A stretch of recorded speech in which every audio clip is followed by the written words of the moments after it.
Hi everyone, we are for Ticonderoga Signage Group. Hi, I'm Nertinia. Hi, I'm Silver. Hi, and I'm Coco.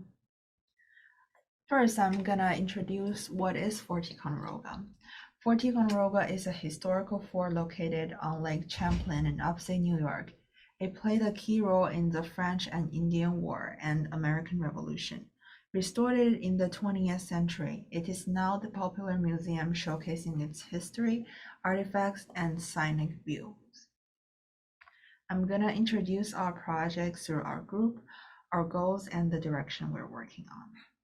In our group, our mentor is Timothy Mullen, who is the exhibit designer and fabricator, and also our professor, Amy Hurst. Our project goal is to design accessible signage to create both online and physical floor maps for Fort Ticonderoga. The main goal for the final delivery is to use an accessible visual language to capture the essence of the architecture on physical signage design and floor map to bring out a complete online experience for visitors online. The direction we're working on is we're trying to make a more readable maps for the interior floor plan. We begin by analyzing the architectural drawing and start brainstorming and drafting out with different styles, trying to find which could be easier to understand. We start our research from the following three aspects. The first one is learning what are successful museum map design. A successful museum map should be easy to understand and visually appealing. Here are some key elements that will make a museum map effective. First is clear labeling. All major features should be clearly labeled with easy-to-read fonts.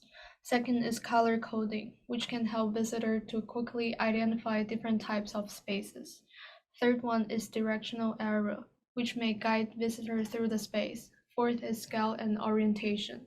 The fifth is key information. Maps should mark the key information such as restroom and elevator. The next is 3D rendering, which can help visitors better understand the space.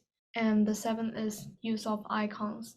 And the last one is accessibility consideration, such as incorporating alternative format for visitors with visual impairments. The next aspect is learning what makes a map accessible. There are four key elements. The first one is having clear and legible design. A map should use legible fonts, contrasting color, and simple graphic. The second is navigation aids. A map should use navigation aids such as directional arrows or tactile indicator.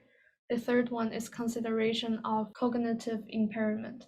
The map should use concise language and avoid unnecessary complexity to accommodate visitors with cognitive impairment. Last is complements with accessibility guideline. The map design should comply with accessibility guidelines such as ADA or WCAG. We also did some research on existing museum maps to explore the different styles. Here are some examples of maps from MoMA, Copper Hewitt, and Whitney.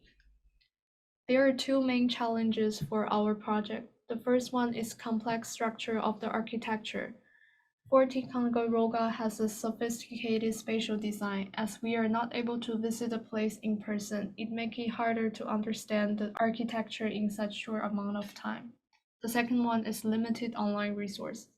There are only a few online guidance for designing museum maps or examples of successful museum map design. For next, I'm going to introduce the design process of our group. So in the first meeting, TJ presented the signage design from last year, and he was hoping that we could develop further from that.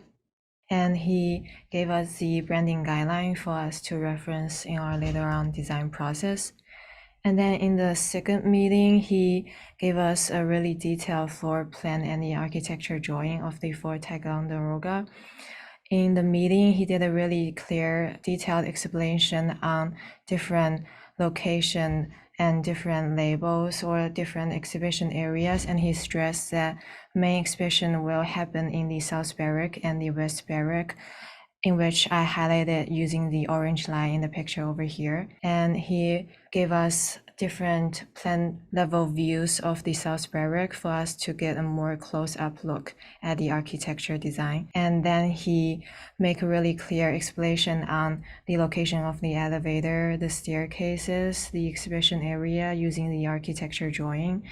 And he really stressed about how visitors can only access the elevator on the first floor, and then it will take them to the second floor. And the only way they can go to the South Barrack is to go from the elevator to the balcony or the platform on the second floor, and then there will be the entrance from the platform to the South Barrack.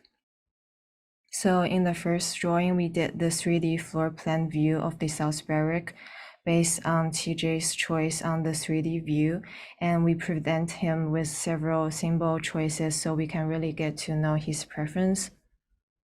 In the third meeting, TJ presented us with several sketches he did on the basement level, the lower level, and the first level, and the second level, and the third level, which is really helpful for us because he really highlighted the public history, the exhibition space, and the bathroom and the staircase location in the map. Based on his sketches, we did several different styles of drafts of the first floor for he to pick. For some of them, we used more string lines, and for some of them, we used more geometric shapes to emphasize the space. And then we decided to do a complete plan view of different levels of Fort Ticonderoga, and we still keep the 3D view because we find it to be more accessible if visitors can actually look at the 3D view, visit plan view, so they can really know where the elevator will take them to which floor, and in the plan view, they can really locate where the elevator at.